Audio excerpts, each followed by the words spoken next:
Movement in Lemnis Gate is, in my opinion, one of the most important skills you will need to succeed. Having good movement will allow you to get to objectives and enemy operatives quickly, evade enemy fire, get to seemingly unreachable locations, and, most important of all, you'll look damn good while doing it. First off, we're going to talk about some basic movement like slide jumping and boost jumping on jump pads. If you already know the basics, feel free to jump to character-specific movement in the timestamps below. Okay, so first off, let's talk about sliding and slide jumping. When you're sprinting, you can press the crouch button to slide a short distance. This is very useful as it makes you go slightly faster and can even make you clear some low clearance gaps. If you jump while sliding, it will propel you forward, further increasing your speed and allowing you to jump higher than a regular jump. Jump sliding is very useful for vertical movement as well, such as jumping down a small hill or off a cliff. You can also slide into a jump pad and it will retain the forward momentum of your slide while propelling you up, which allows you to move very quickly. You should be sliding and slide jumping a lot in all your Lemnis Gate matches to get an advantage. The next mechanic I want to talk about is slamming. Slamming is when you press crouch while you're mid-air, which causes your operative to immediately slam down to the ground. Slamming is a very situational movement option, with a lot less utility than sliding, but still, it can be useful in situations where you need to return to the ground quickly, or it can be used as an evasive maneuver. Further, if you slam down on a jump pad, the jump pad will send you flying higher than usual, which may just allow you to reach another level of a building or just get some extra air time.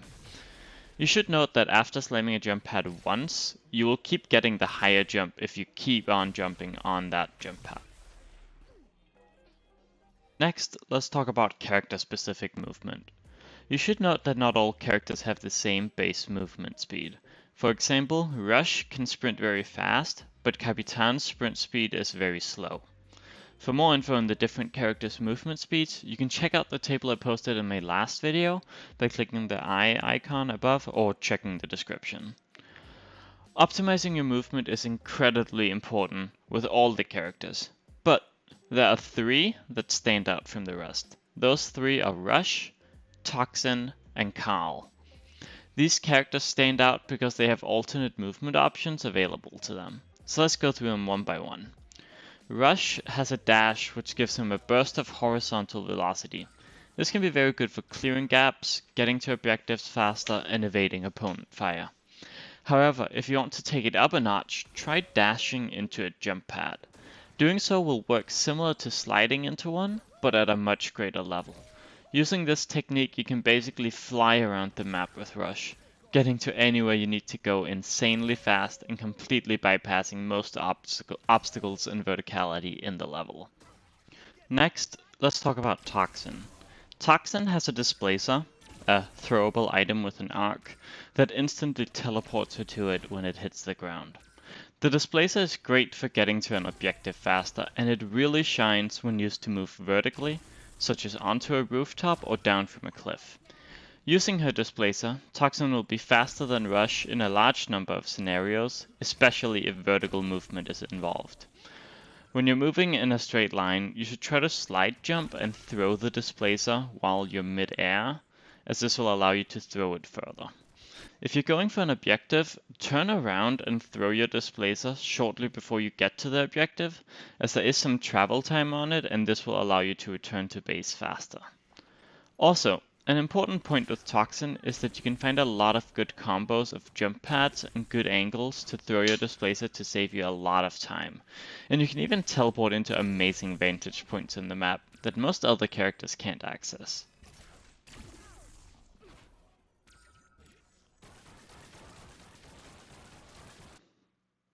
Here's a couple interesting quirks with Toxin's displacer.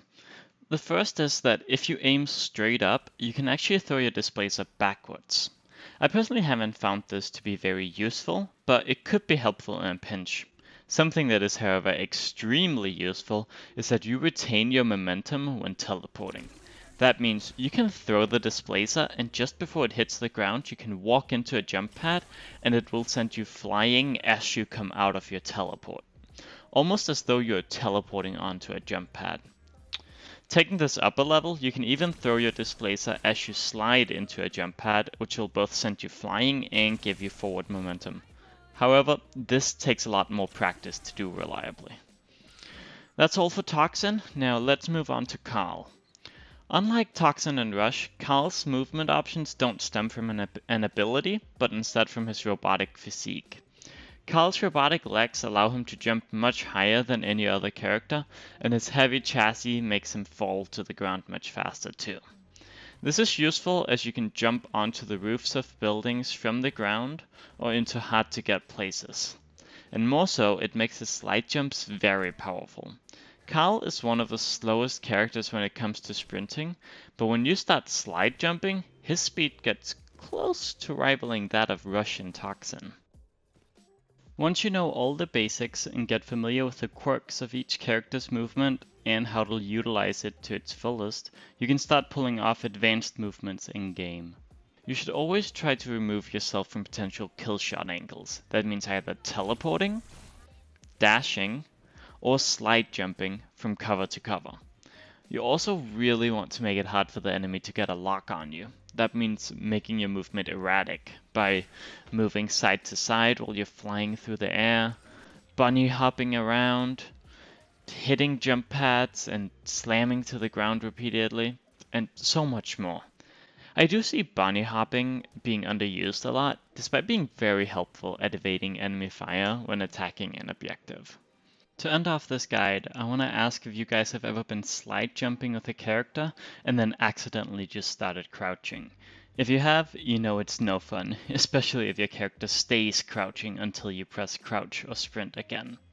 However, if you go into settings and into the controls for your platform, you can turn toggle on or off for sprinting, crouching, and aiming. Toggle crouch is automatically on by default, and I highly recommend turning that to hold. If you're crouching so much that you need a toggle for it, I'm sorry, but you're not doing it right. This has been all you're gonna need to be successful out there, Operative. Go make Lemnis Industries proud.